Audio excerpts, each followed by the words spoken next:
কিন্তু কোরআন বাদ দিলেন কেন? সেজদা বাদ দিলেন কেন? গোলামি বাদ দিলেন কেন? বন্দিগি বাদ দিলেন কেন? আল্লাহকে ছেড়ে দিলেন কেন? আল্লাহর সাথে দুশ্মনী কেন? যে ছেলেটা সারাদিন একটা ওয়াক্ত নামাজ পড়ে না, যে বিবি একটা ওয়াক্ত নামাজ পড়ে না, যে মেয়েটা পর্দা করে না, তারে জিজ্ঞাসা করেন না যে মা সবার সাথে সম্পর্ক বজায় রাখো, মালিকের সাথে কেন দুশ্মনী? আল্লাহর লগে কি নারাজি হইলা? আল্লাহর সাথে কি দুশ্মনী? আল্লাহর লগে কেন রাগ করলা?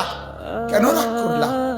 এই বাপ, তোমরা যারা সেজদা করো না, তোমরা বলো না বাজান, বলো না এই দরদি ভাই চিৎকার করে বললাম, তুমি যদি বলো তোমার পায়ে ধরতে, আমি পায়ে ধরতে রাজি। তুমি যদি বলো তোমারে জড়িয়ে ধরে কাঁদতে, আমি কাঁদতে রাজি। তুমি বলো কেন আল্লাহর সাথে রাগ করলা? কেন আল্লাহর সাথে রাগ করলা? কেন আল্লাহর সাথে নারাজ হইলা? কেন সেজদা কপালে জুটলো না? কেন মালিকের সাথে সারাদিনের এত কিছুর বিনিময়ে আল্লাহ তাআলা একটা মিস কল দিলে, 2 সেকেন্ডের একটা মিস কল দিলে বন্ধু তুমি টের পাও তোমার মোবাইলে মিস কল আসছে, এত বড় মসজিদে 6টা মাইকের হরন দিয়া আল্লাহু আকবার বলে তোমারে ডাক দেয়, তোমার একটা বারও কানে লাগে না, বিবেকে লাগে না।